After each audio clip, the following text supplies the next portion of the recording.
Google is now going to be paying News Corp in Australia, in the UK, and in the US to license their news content. And we have Facebook going absolutely nuclear on Australia and saying that they are not going to provide any news to anybody in Australia via the Facebook platform. They are doing the exact opposite of Google, and they are not going to work with news publishers. Instead, they have opted to walk away. Let's get into these two stories. I did a video today, it should be up today, which highlights the various deals that Google has made with Australian publishers. The one company that I left out was News Corp, Rupert Murdoch's media empire. Media empire, that is what it is. And I didn't have the details of any deals between Google and News Corp, but now we do have the details. But we also have the breaking news about Facebook. So let's get into first CNBC, which highlights the deal between Google and News Corp. The title of the article says, Google will pay News Corp for the right to showcase its news articles. The key points: Google has struck a 3-year deal with the Murdoch family-owned media conglomerate News Corp, which includes ad revenue sharing and the development of a subscription platform. The deal comes as proposed legislation in Australia threatens to jeopardize the tech platform's future operations in the country. Google struck a deal with the Murdoch family-owned media conglomerate News Corp. As proposed legislation in Australia threatens to jeopardize the tech platform's future operations in the country. Under the 3-year deal announced Wednesday, News Corp brands in the US, UK, and Australia, like the Wall Street Journal and the New York Post, will be featured in the Google News Showcase. The companies will enter into an ad revenue sharing agreement, develop a subscription platform, and YouTube will invest in video journalism as part of the deal, according to a press release. News Corp stock popped on the news before settling later. So this is exactly as I have predicted, that News Corp sat back. They pushed the legislation, first of all, in Australia. They sat back. They saw some other companies get some really big deals with Google, bigger deals than what Google had with France previously. They got some big deals for publishing and licensing their news content on Google News and Google Search.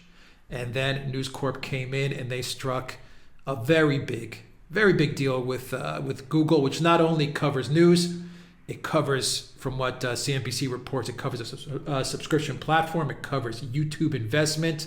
There's a big win for Murdoch, really big win. And I'm sure that he invested a lot of time and a lot of other things with the Australian politicians, the Australian political class, in order to push this legislation onto big tech. And he has come out the winner. So money well spent for Rupert Murdoch and News Corp.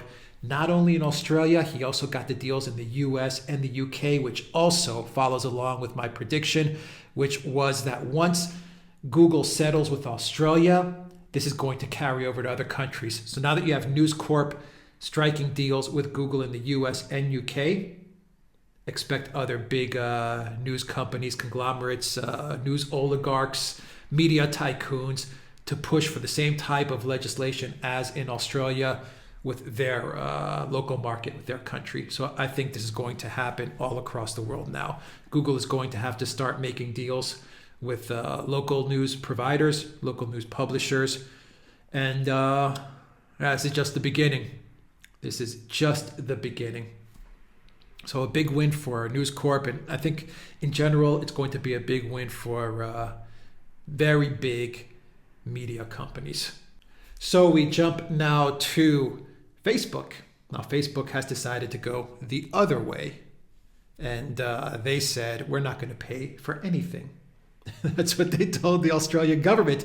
So while Google is making deals and trying to play ball with the Australian government and what will soon be local governments everywhere, Facebook is taking a different approach, and they're saying we're not going to pay for anything if you don't want to. If we're not allowed to publish and distribute news content, then we're just not going to distribute it, and we're not going to publish it, and we're going to block anybody that shares that news content. So I imagine that if you are in Australia and you see a story from a big news story from a big mainstream media outlet and you publish it on Facebook, that Facebook will find a way to block that post.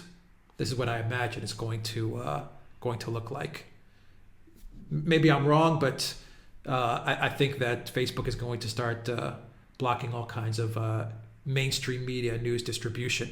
Now, I wonder how that's going to affect smaller news publications. I wonder if they're just going to put a blanket ban on all news in Australia flowing through the Facebook platform. Either way, maybe it's a blessing in disguise not having mainstream media being distributed by Facebook, because the Facebook algorithms definitely manipulate a lot of the news content. And as we are all aware, they push stories and narratives that they want up high, and stories and narratives that Facebook does not approve of, they make those disappear. So maybe this is not such a bad thing, depending on how they're going to treat smaller publishers. Let's wait and see. Anyone in Australia that has seen any effects of this, let me know in the comments down below if you see any of this taking effect. But here's the story from Zero Hedge. Facebook goes nuclear on Australia, blocks all news sharing across the continent. After Australia's government this week announced its intent to issue legislative changes known as the News Media Bargaining Code by the end of this month, Facebook, in retaliation, has said it will begin restricting news sharing on its platform in Australia. It comes a day after the current session of Parliament vowed to implement the law by the session's close, which ends on February 25th. The code seeks to force major US-based internet companies to fairly pay local Australian publishers for use of their content. Last month, Google threatened to remove its search engine from Australia altogether over the legislation, with Facebook backing Google's pressure. All right, here's a tweet. Matthew Ingram. Facebook unleashes the nuclear option in Australia. The company just announced it will block Australian news publishers and Australian users of Facebook from posting, viewing, or sharing any news content whatsoever. So it's, as I just said moments before, it looks like anyone that wants to share news content on Australia will have those posts blocked.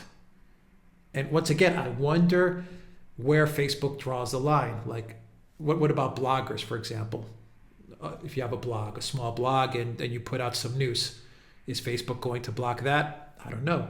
Definitely they're going to block big news from, say, Rupert Murdoch, News Corp's outlets. But what are they going to do with blogs or smaller news publishers?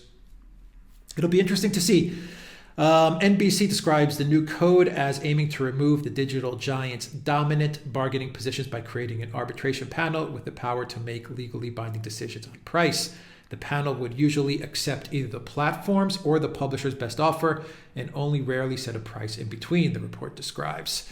Facebook issued the following statement on Wednesday. Here is the statement. In response to Australia's proposed new media bargaining law, Facebook will restrict publishers and people in Australia from sharing or viewing Australian and international news content. The proposed law fundamentally misunderstands the relationship between our platform and publishers who use it to share news content. It has left us facing a stark choice: attempt to comply with a law that ignores the realities of this relationship, or stop allowing news content on our services in Australia. With a heavy heart, we are choosing the latter. Essentially, Aussies will now be barred from posting, sharing, or even viewing news content on Facebook whatsoever, in a move which Google may soon replicate. Well, Google will not be replicating it. The Facebook statement continues. Over the last 3 years, we've worked with the Australian government to find a solution that recognizes the realities of how our services work. We've long worked toward rules that would encourage innovation and collaboration between digital platforms and news organizations. Unfortunately, this legislation does not do that. Instead, it seeks to penalize Facebook for content it didn't take or ask for, the company added. It's the biggest escalation yet in the ongoing standoff between Canberra and the big social media and tech companies, particularly Google, which dominates 81% of Australian online advertising. Okay, I'll put a link to this article down below, guys. It also has a link to the full statement from Facebook right down here. Full statement can be read here from Facebook, so you'll have that link as well if you want to read the full statement from Facebook. All right, so Google's playing ball. Facebook is not. Facebook is out of the news business in Australia. And once again, I think Facebook's fear is that if they play ball with Australia, then and they start to pay money for this content, then every country in the world is going to start extracting money from Facebook. Google can take it on. Google can also offer things that Facebook can't. For example, YouTube promotion and stuff like that. So Google has a variety of other services that they can package into any deals with large media platforms Facebook can't. Facebook, you're looking at WhatsApp and Instagram.